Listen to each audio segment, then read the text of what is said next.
Hi students, this is Anthony. நம்ம இன்னைக்கு பார்க்க போற டாபிக் அப்படின்றது இங்கிலீஷ்ல உள்ள கொஸ்டின் பேட்டர்ன். இது குவார்டர்லி எக்ஸாமுக்குன்னு கிடையாது. This is also for public examination. அதுக்கும் நமக்கு யூஸ்ஃபுல்லா இருக்கும். ரெண்டுத்துக்குமே ஒரே கான்செப்ட் தான், ஒரே கான்செப்ட் பேஸ் தான். இப்ப நம்ம பார்ப்போம். ஃபர்ஸ்ட் நம்ம பார்த்தோம் அப்படின்னா என்ன இருக்கு? One word. எத்தனை ஒன் வேர்டு? 14 ஒன் வேர்ட்ஸ் இருக்கு. இந்த 14 ஒன் வேர்ட்ஸ் அப்படின்றத எப்படி பிரிச்சிருக்காங்க? 1ல இருந்து 3 வரைக்கும் என்னது? சினானிம்ஸ். 4ல இருந்து 6 வரைக்கும் ஆன்டனிம்ஸ் அப்படின்னு சொல்லி பிரிச்சிருக்காங்க. இதுக்கு மொத்தம் எத்தனை மார்க்கு? 6 மார்க். இது எங்க இருந்து வரும்? இது எல்லாமே நம்மளுடைய புக்ல இருக்கக்கூடிய கிராசரிஸ் தான். அந்த கிராசரிஸ்ல இருந்து மட்டும்தான் வரும். சோ அந்த கிராசரிஸை எப்படி படிக்கிறது? அது ஒரு மீனிங் மட்டும்தான் கொடுத்திருக்காங்க அப்படின்னு சொல்லி கேட்டா, you have to right the questions. இந்த கிராசரிஸ்ல இருக்கக்கூடிய எல்லா வேர்ட்ஸையும் என்ன பண்ணணும்? எழுதணும். அதுக்கப்புறமேட்டு அதுக்கு தமிழ்ல மீனிங் டிரான்ஸ்லேஷன் போட்டு என்ன பண்ணலாம்? தமிழ்ல மீனிங் எழுதணும். அதுக்கப்புறமேட்டு என்ன பண்றோம்? அதே இங்கிலீஷ் வேர்டுக்கு இங்கிலீஷ்லயே மீனிங் எழுதுறோம். அந்த இங்கிலீஷ் வேர்டுக்கு அப்படியே ஆப்போசிட் எழுதுறோம். அப்ப 4 டேபுலேஷன் போடுறோம்.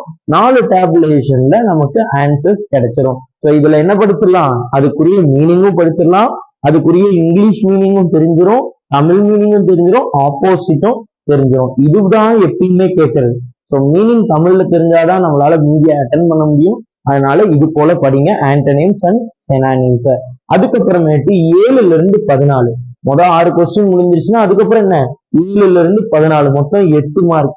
இது மட்டும்தான் கேட்பான். Singular, plural, prefix, suffix, expand the abbreviation, phrasal words, compound words, preposition, tense, linker அப்படின்னு சொல்லக்கூடியதுதான் கேட்பான். இது இல்லாம அடுத்தது என்ன நம்ம பார்க்க போறோம்?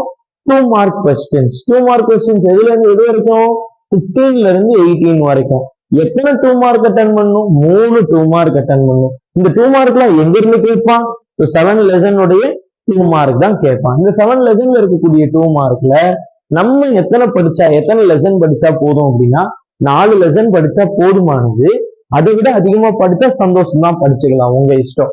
அதுக்கப்புறமேட்டு கொஸ்டின் ஆன்சர். எப்படி இதுல 7 லெசனுக்கு 4 படிக்கிறோமோ அதே போல இதுல என்ன படிக்கணும்?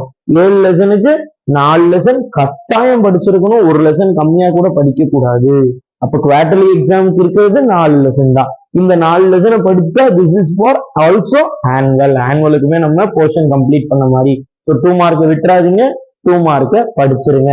Both poem and prose. ஓகேவா? நெக்ஸ்ட் நம்ம என்ன பார்க்க போறோம்? இதுவும் 2 மார்க் தான். இந்த 2 மார்க் என்ன அப்படின்னு சொல்லி கேட்டா, இது படிச்சு மனப்பாடம் பண்ணக்கூடியது, இது கிராமர் புரிஞ்சுக்க வேண்டியது. இதுல மொத்தம் 5 கொஸ்டின் கேட்பான். 1 2 3 4 5 5 கண்டென்ட் கேட்பான். அதுல நம்ம எழுத வேண்டியது 1 2 3 கண்டென்ட் தான். அந்த 3 கண்டென்ட் நம்ம என்னன்றதை பிக்ஸ் பண்ணிடணும். இப்பயே இந்த 2 கண்டென்ட்ன்றது விட்டுறலாம். ஏன்னா இது சிம்பிள், காம்பவுண்ட், காம்ப்ளெக்ஸ், பெரிய சிலபஸ். அவ்வளவு பெரிய சிலபஸ் நடத்தினாதான் எழுத முடியும். அதுக்கு இந்த 3 சிலபஸ் என்ன பண்ணிடலாம்? படிச்சிடலாம். ஆக்டிவ் வாய்ஸ், பாசிவ் வாய்ஸ், இந்த மாதிரியான சின்ன சின்ன டாபிக் எல்லாத்தையுமே நாங்க என்ன பண்ணுவோம்? 1 வேர்டு தனியா, 2 மார்க் தனியா, அதுக்கப்புறம் இங்க இருக்கக்கூடிய ஒரு கான்செப்ட் தனியா நாங்க உங்களுக்கு நடத்துவோம். இதுக்கப்புறமேட்டு என்னது? Road map. இது ஒரு தனி கண்டென்ட். அப்ப இந்த ரோட் மேப்ல எல்லாரும் என்ன பண்ணிடுறீங்க? டேக் ரைட், டேக் லெஃப்ட் அப்படின்னு எழுதுறீங்க. அப்படி எழுதக்கூடாது. Turn right. டேக் ரைட்டை எடுக்க முடியுமா? லெஃப்ட் எடுக்க முடியுமா? முடியாது இல்ல. அது என்ன பண்ணணும்? டேர்ன் தான் பண்ணணும். வளையதான் செய்யணும். அதனால டேர்ன் பண்ணணும். அது மாதிரி என்ன விஷயங்களை பிராக்டிஸ் பண்ணணும். இது இல்லாம என்ன இருக்கு? நமக்கு 5 மார்க் கொஸ்டின். இந்த 5 மார்க் கொஸ்டின் நீங்க எல்லாமே காமன் பேராகிராஃப் படிப்பீங்க. படிச்சா சந்தோஷம் தான், வே டு சக்சஸ்ல இருக்கும். இன்ட்ரோடக்ஷன் போட்டு கன்க்ளூஷன் வரைக்கும் முடிச்சிருப்பாங்க. That is a common paragraph. அந்த காமன் பேராகிராஃப் என்ன பண்ணுங்க? படிச்சிருங்க. கம்பல்சரியா நீங்க என்ன படிக்கணும்? ஒரு 3ல இருந்து 4 லெசன் கண்டிப்பா இதுக்கு படிச்சே ஆகணும். வேற வழியே கிடையாது. 4 லெசன் இதுலயும் படிச்சுதான் ஆகணும். அதுக்கப்புறமேட்டு பாருங்க, திருப்பி ஒரு 5 மார்க் கொஸ்டின். இது ப்ரோஸ்ல இருந்து வரக்கூடிய 5 மார்க், இது போயம்ல இருந்து வரக்கூடிய 5 மார்க். இது என்ன? இந்த போயம்ல இருந்து வரக்கூடிய 5 மார்க் அப்படின்றதுல ஒரு ஸ்பெசிபிகேஷன் என்ன அப்படின்னா, ஃபர்ஸ்ட் 2 போயம்ல பேராகிராஃப்ல இருந்து, போயம் பேராகிராஃப்னு ஒண்ணு படிப்பீங்கல்ல, அதுதான். இதே மீதி 2 கொஸ்டின் யாரு அப்படின்னு சொல்லி கேட்டா, இதை நீங்க போன வருஷம் எல்லாம் படிச்சிருப்பீங்க. போயம் ஸ்டான்ஸா அப்படின்னு சொல்லி கொடுத்து கொஸ்டின் ஆன்சர், அதாவது அலிட்ரேஷன், பர்சானிபிகேஷன், சிமிலி இதெல்லாம் படிச்சிருப்பீங்களா, மெட்டாபர் இதெல்லாம் படிச்சு, ரைமிங் ஸ்கீம், ரைமிங் வேர்ட்ஸ் எல்லாம் படிச்சு அதெல்லாம் கேட்கக்கூடியது. அப்போ ஒரு பேராகிராஃப் ஒரு போயமுடைய ஸ்டான்ஸா கொடுத்துருவான், அதுல இருந்து என்ன கேட்பான், இந்த மாதிரியான ஃபிகர் ஆஃப் ஸ்பீச் கேட்பான், அலிட்ரேஷன் கேட்பான். இந்த வேர்ட் எல்லாம் கம்பல்சரியா வரும். அலிட்ரேஷன் ஒரு கொஸ்டின் கண்டிப்பா வரும். இது இல்லாம என்னது, ரைமிங் வேர்டு வரும், ரைமிங் ஸ்கீம் வரும், ஃபிகர் ஆஃப் ஸ்பீச் வரும். ஓகே, இந்த ஃபிகர் ஆஃப் ஸ்பீச்சுக்கு மட்டும் நீங்க எஃபோர்ட் போட்டு படிச்சா போதுமானது. அதுக்கப்புறமேட்டு பேராப்ரைஸ். பேராப்ரைஸ்னா என்ன, இந்த போயம் யார் எழுதுனா, இந்த போயம் எந்த இடத்துல எழுதப்பட்டது அப்படின்ற விஷயங்கள் ஃபுல்லா அந்த போயமை பத்தின டீடைல் எல்லாத்தையுமே எழுதுறதுக்கு பேரு பேராப்ரைஸ். அதுக்கப்புறமேட்டு 5 மார்க். இந்த 5 மார்க்ல நான் ப்ரிஃபர் பண்றது என்ன அப்படின்னா, பேசேஜ் வித் கொஸ்டின். ஒரு பேசேஜ் கொடுத்திருப்பான், அந்த பேசேஜுக்கு கொஸ்டின் கேட்டிருப்பான், அந்த கொஸ்டினுக்கு ஆன்சர் பண்றோம், அதான் பேசேஜ் வித் கொஸ்டின். இது ஏன் நான் ப்ரிஃபர் பண்றேன், ஏன் அப்படின்னா 47th கொஸ்டின் அதே பேசேஜ் வித் கொஸ்டின் இருக்கு, அதனாலதான். சரி, அப்ப இதுல நம்ம ட்ரெயின் ஆனோம்னா அதுலயும் ட்ரெயின் ஆன மாதிரி, அதுல ட்ரெயின் ஆனா இதுலயும் ட்ரெயின் ஆன மாதிரி. அதுக்கப்புறமேட்டு பாருங்க, 4 கொஸ்டின் அட்டன் பண்ணணும் நம்ம. Any answer any 4 of the following. இதுவும் 5 மார்க். ஆனா படிக்கவே வேண்டாம், இதுக்கு பிராக்டிஸ் மட்டும் இருந்தா போதும். அட்வர்டைஸ்மெண்ட், அதுக்கப்புறம் என்ன, notice, picture comprehension, summary writing. அட்வர்டைஸ்மெண்ட்லாம் என்ன பண்ற, நீ இஷ்டத்துக்கு வளைவு போட்டுற, ஹெட்டிங் கொடுக்க மாட்டேற, அட்ரஸ் கொடுக்க மாட்டேற, பர்டிகுலரான கண்டென்ட்டோடைய பிக்சர்ஸ் வரையணும். உதாரணத்துக்கு ஒரு ஷூ ஷாப்போடைய ஒரு ஆட் அப்படின்னா ஷூ வரையணும் இல்லையா, அது மாதிரிலாம் நீங்க நீட்டா என்ன பண்ணணும், பிரசன்ட் பண்ணணும். மேல ஒரு ஹெட்டிங் கொடுக்கணும், இந்த ஷாப்போடைய ஹெட்டிங் கொடுக்கணும், மேல ஒரு ஹைலைட்டடா கொடுத்து ஷாப்போட ஹெட்டிங் கொடுக்கணும். ஒரு பக்க அளவுல போடணும், ஒரு பேஜ் அளவுக்கு நீங்க என்ன பண்ணணும், அட்வர்டைஸ்மெண்ட் போடணும். கீழே ஒரு கோடு போட்டு அந்த கீழே உள்ளதுல அட்ரஸ் இருக்கணும். அதுக்கு உள்ளுக்குள்ள நீங்க எப்படி வேணா வரையலாம், சரியா, வரையலாம். ஆஃபர்ஸ் கொடுக்கலாம், ஆஃபர்ஸ் கொடுக்கணும், இந்த டேட்ல இருந்து இந்த டேட்டு, அது மட்டும் இல்லாம இந்த ப்ராடக்ட்ஸ் எல்லாம் எங்க கிட்ட இருக்கு அப்படின்ற விஷயத்த எல்லாத்தையுமே நீங்க அதுல எழுதலாம். அதுக்கப்புறம் நோட்டீஸ். நோட்டீஸ்ல நிறைய விதமான நோட்டீஸ் எல்லாம் இருக்கு. உங்களுடைய கைடு எடுத்து பாத்தீங்க அப்படின்னா நோட்டீஸ் எடுத்து பார்க்கலாம், நிறைய நோட்டீஸ் இருக்கு. அதை ஒரு எக்ஸாம்பிளா வச்சு ஒரு 5 நோட்டீஸ் எடுத்து படிக்கலாம். அதுக்கப்புறம் பிக்சர் காம்ப்ரிஹென்ஷன், நம்ம லாஸ்ட் வீடியோல பார்த்த மாதிரிதான். அதுல it look like black and white இந்த மாதிரிலாம் எழுத வேண்டாம். அதுல என்ன இருக்கோ அந்த வேர்டை மட்டும் நம்ம எழுதினா போதுமானது. அது இருக்கு, ஐ see this பால், உதாரணத்துக்கு ஒரு பால் இருக்கு அப்படின்னா அந்த பால் அந்த பிக்சர்ல இருக்கு அப்படின்னு சொல்லி நம்ம எழுதலாம். அடுத்தது என்னது, சம்மரி ரைட்டிங். சம்மரி ரைட்டிங்னா என்ன, ரஃப் டிராஃப்ட், பேராகிராஃப்ட். ஓகேவா. அதுக்கப்புறம் number of words written in the rough draft, number of words written in paragraph அப்படின்னு எழுதுறது. இந்த ரஃப் டிராஃப்ட்ல நீங்க என்ன பண்ணணும், எவ்வளவு ஒரிஜினலா உன்னுடைய கொஸ்டின் பேப்பர்ல எவ்வளவு கொடுத்துருக்கானோ அதுல இருந்து கொஞ்சம் சுருக்கணும். சுருக்கிட்டு லெஃப்ட் சைடு, அதாவது உன்னுடைய லெஃப்ட் சைட்ல இருந்து right side, left to right அடிக்கணும். யார, ரஃப் டிராஃப்ட மட்டும் அடிக்கணும். அதுக்கப்புறமேட்டு பேராகிராஃப்ட் எழுதணும். பேராகிராஃப்ட் அந்த ரஃப் டிராஃப்ட் கம்பேர் பண்ணும்போது எப்படி இருக்கணும், கொஞ்சம் சின்னதா இருக்கணும். அதுக்கப்புறம் number of words written in rough draft, number of words written in paragraph நம்ம எழுதணும். அப்படி எழுதும் போது ரஃப் டிராஃப்ட்டுக்கு ஒரு அப்ராக்சிமேட்டான ஒரு நம்பர்ஸ், பேராகிராஃப்ட்டுக்கு ஒரு அப்ராக்சிமேட்டான ஒரு நம்பர் போட்டா போதுமானது. நீங்க எண்ணிக்கிட்டுலாம் இருக்க வேண்டாம். அதுக்கப்புறம் மெமரி போயம் கட்டாயம் படிக்கணும். படிக்காம இருக்கிற முதல் விஷயம் இந்த மெமரி போயம் தான். முன்னாடிலாம் ஸ்கூல்ல போன உடனே உள்ள நுழைஞ்ச உடனே மெமரி போயம் சொல்லுவாங்க, Tamil memory poem, English memory poem. இப்பெல்லாம் எங்க காலையில ஏர்லியரா ஒரு கோச்சிங் கிளாஸ் வச்சிருக்காங்க, அதனால நம்மளால என்ன பண்ண முடியல, இதெல்லாம் ஃபாலோ பண்ண முடியல. அட்லீஸ்ட் அந்த பீரியட் வரும்போது, உதாரணத்துக்கு தமிழ் பீரியட் வரும்போது தமிழ்ல ஒரு நாளைக்கு 2, ஒரு மாசத்துக்கு 2 மனப்பாட பகுதி, அடுத்த மாசத்துக்கு 2 மனப்பாட பகுதின்னு டெய்லி தமிழ் பீரியட் வரும்போதெல்லாம் சொன்னீங்கன்னா ஈஸியா தமிழ் மனப்பாடம். இங்கிலீஷும் அதே போலதான். இங்கிலீஷ் மிஸ் வரும்போதெல்லாம் ஒரு 2 பேராகிராஃப், 2 போயம் டெய்லி, மிஞ்சி போனா 10 நிமிஷத்துல இருந்து 20 நிமிஷம் ஒருத்தர் முன்னாடி நிக்க வச்சு வாசிக்கிறது. இந்த ஐடியாவை நீங்க என்ன பண்ணலாம், உங்க ஸ்கூல்ல உள்ள டீச்சருக்குமே சொல்லலாம். அதுக்கப்புறமேட்டு என்னது நமக்கு இருக்கிறது, ஹிண்ட்ஸ் டெவலப்மெண்ட். இது ரொம்ப முக்கியமானது. இந்த ஹிண்ட்ஸ் டெவலப்மெண்ட் சொல்லக்கூடியது யாரு, சப்ளிமெண்டரியில இருந்து கேட்கக்கூடியது. ஒரு சில பேர் என்ன செய்வாங்க, இஸ் வாசு அவங்களுக்கு தெரிஞ்ச வேர்ட் எல்லாம் கொண்டு வந்து அந்த ஹிண்ட்ஸ் இடையில என்ன பண்ணிடுவாங்க, அந்த டேஷா கொடுத்துருப்பான், ஒரு வேர்டு கொடுத்து ஒரு சின்ன ஹைபன் மாதிரி கொடுத்துருப்பான். அந்த ஹைபன்ல எல்லாம் ஏதாவது இஸ் வாஸ் ஆறு வேர்டெல்லாம் போட்டுட்டு ஃபில் பண்ணுவாங்க. அப்படி செய்யக்கூடாது. ஒரு வேர்டு கொடுத்துருக்கானா அதுக்கு அடுத்துதான் இன்னொரு வேர்டு கொடுத்துருப்பான். அப்ப இந்த வேர்டுக்கும் இடையில என்ன நடந்திருக்கு, ஒரு ஸ்டோரி இருக்குன்னா அந்த ஸ்டோரியில ஒரு வார்த்தை வரும், இன்னொரு வார்த்தை வரும், அந்த 2 வாரத்துக்கும் இடையில என்ன நடந்திருக்குன்ற கதையெல்லாம் நீ எழுதணும். அப்ப என்ன பண்ணணும், கதை தெரிஞ்சுக்கணும். அப்ப சப்ளிமெண்டரி உட்காந்து என்ன பண்ணணும், படிக்கணும். அப்படி தெரிஞ்சு இங்கிலீஷ் நாலேஜ் எனக்கு நல்லா இருக்கு அப்படின்றவங்க நீங்க என்ன பண்ணலாம், சப்ளிமெண்டரிய ஹிண்ட்ஸ் டெவலப் பண்ணி எழுதலாம். இல்லாதவங்க நீங்க என்ன பண்ணுங்க, முயற்சி பண்ணுங்க.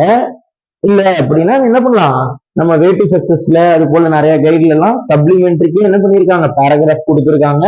அந்த பேராகிராஃபை படிச்சு எழுதிடலாம். 4 பேராகிராஃப், 4 லெசன், 4 யூனிட்டோட படிச்சா போதுமானது. அதுக்கப்புறமேட்டு நான் சொன்ன மாதிரி இது பேராகிராஃப் வித் கொஸ்டின். இந்த பேராகிராஃப் வித் கொஸ்டின்ல நம்ம என்ன பண்ணணும், பேராகிராஃபை நல்லா ரீட் பண்ணணும். இதுக்கா இருந்தாலும் சரி, அதுக்கா இருந்தாலும் சரி. இதுல பேராகிராஃப் இந்த 47th கொஸ்டின்ல 2 கேட்பான். போயம் பேராகிராஃப் இல்ல அப்படின்னா டைரக்டா பேராகிராஃப். போயமை நம்ம படிச்சு பார்த்து ஆன்சர் பண்றது ரொம்ப கஷ்டம்.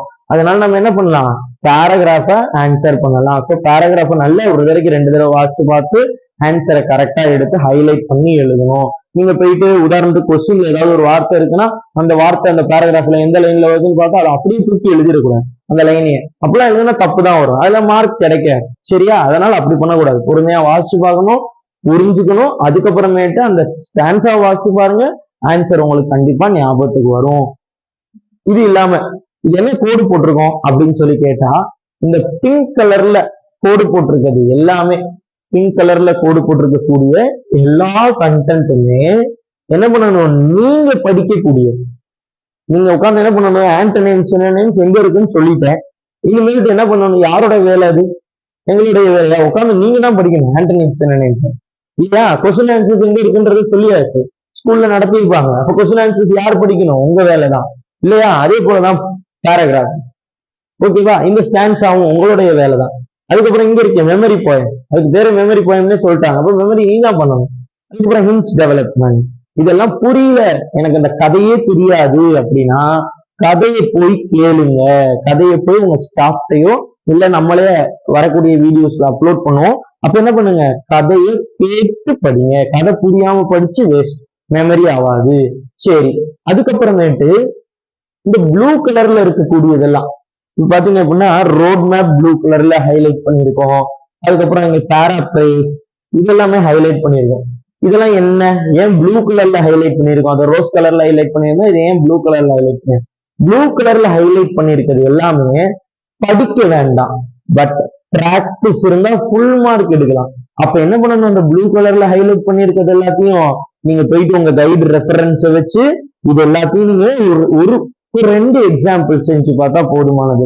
இப்ப ஒரு ரோட் மேப் அப்படின்னா டர்ன் லெஃப்ட் டர்ன் ரைட் மட்டும் கதை கிடையாது.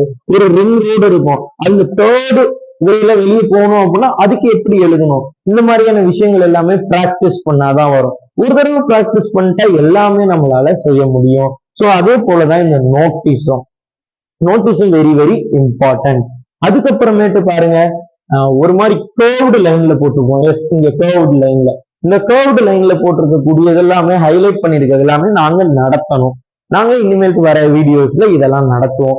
இத நாங்க நடத்தி நீங்க படிச்சீங்கன்னா உங்களுக்கு ஈஸியா இருக்கும். அதுக்காக நாங்க என்ன பண்ணிருக்கோம், ஹைலைட் பண்ணிருக்கோம். ஸோ இந்த கேர்வ்டு வீடியோஸ் எல்லாத்தையுமே, கேர்வ்டு லைன்ஸ் எல்லாத்தையுமே நீங்க என்ன பண்ணணும், பொறுமையா வரக்கூடிய வீடியோஸ்ல பார்த்து கத்துக்கலாம். இல்ல இப்ப நாளைக்கு எக்ஸாம் நான் என்ன பண்றது அப்படின்னு சொல்லி யோசிக்கக்கூடியவர்கள் பழைய கொஸ்டின் பேப்பர்ல உள்ளதை எடுத்து ரெஃபர் பண்ணி படிச்சுட்டு அதை போய் எழுதுங்க. இது இல்லாம ஒரு முக்கியமான விஷயம் சொல்றேன், தேவையற்ற விஷயங்களை படிச்சு டைம் வேஸ்ட் பண்ணக்கூடாது. அதுல எது சிம்பிள், காம்பவுண்ட், காம்ப்ளெக்ஸ் தேவையற்றதுன்றது கிடையாது. நம்ம இதை என்ன பண்ணலாம், ஆப்ஷன்ல விடலாம். அப்ப இதை படிச்சு டைம் வேஸ்ட் பண்ண வேண்டாம். ரீஅரேஞ்ச் தி வேர்டு. இந்த ரீஅரேஞ்ச் தி வேர்டுனா என்ன, அதுக்கு நீங்க சென்டென்ஸ் பேட்டர்ன் படிக்கணும். அதுல சப்ஜெக்ட்னா என்ன, வேர்ப்னா என்ன, ஆப்ஜெக்ட்னா என்ன, இன்டைரக்ட் ஆப்ஜெக்ட், இந்த மாதிரி நிறைய கதை இருக்கு. சாதாரண விஷயம் இல்ல, சின்னதா மாறிடுச்சுனாலுமே தப்பாயிடும். அதுக்கப்புறமேட்டு இங்க பாருங்க, போயம் மொத்தம் 4 லெசன் பேராகிராஃப் படிக்க சொன்னா படிக்க மாட்டேன், ஆனா இதை படிக்க சொன்னா ஈஸியா படிச்சிருவேன். அப்ப நீ என்ன பண்ணிடலாம், இந்த போயம் பேராகிராஃப ஒமிட் பண்ணிடலாம். ஸோ டோட்டலாவே போயம்க்கு பேராகிராஃபே நீ என்ன பண்ண வேண்டாம், படிக்கவே வேண்டாம். அதுக்கப்புறம் ரீஅரேஞ்ச், இந்த ரீஅரேஞ்ச் தி லைன், அதாவது ஒரு லைன் கொடுத்திருப்பான், இந்த லைன் எல்லாத்தையும் என்ன பண்ணணும், ரீஅரேஞ்ச் பண்ணணும். அந்த லைனை பேராகிராஃப் மாதிரி ரீஅரேஞ்ச் பண்ணும் போது ஏதாவது தவறுகள் வரத்துக்கு வாய்ப்பு உண்டு. லெட்டர் ரைட்டிங் நம்ம என்ன பண்ணலாம், ஆப்ஷன்ல விட்டுறலாம். எரர் ஸ்பாட்டிங்கையும் ஆப்ஷன்ல விட்டுறலாம். இதெல்லாம் மேஜரான ரோல், கஷ்டமா இருக்கும் உங்களுக்கு. அதனால இது எல்லாத்தையும் என்ன பண்ணலாம், ஆப்ஷன்ல விடலாம். அதுக்கப்புறமேட்டு இங்க பாருங்க, இந்த போயம் கொடுத்து கொஸ்டின் ஆன்சரையும் நம்ம என்ன பண்ணிடுறோம், ஆப்ஷன்ல விட்டுடுறோம். சோ இதெல்லாம் தான் முக்கியமான கண்டென்ட். இப்ப நீங்க படிக்க வேண்டியது ரோஸ் கலர்ல ஹைலைட் பண்ணிருக்குது, நீங்க பிராக்டிஸ் பண்ண வேண்டியது ப்ளூ கலர்ல ஹைலைட் பண்ணிருக்க வேண்டியது. தேர்ட் லைன்ல உள்ளது நாங்க நடத்துவோம், நடத்த நீங்க என்ன பண்ணிக்கலாம், படிச்சுட்டு வரலாம். இல்ல அப்படின்னா என்ன பண்ணுங்க, பழைய கொஸ்டின் பேப்பரை எடுத்து ஃபாலோ பண்ணிக்கோங்க. இந்த வீடியோவை படிக்க முடியாத மாணவர்களுக்கு ஷேர் பண்ணுங்க, அவங்களுக்கு ரொம்ப யூஸ்ஃபுல்லா இருக்கும். அது மட்டும் இல்லாம ஒரு சில பேர் சப்ஸ்கிரைப் பண்ணாம பாக்குறீங்க, சப்ஸ்கிரைப் பண்ணிட்டு இந்த வீடியோவை பாருங்க. தேங்க்ஸ்.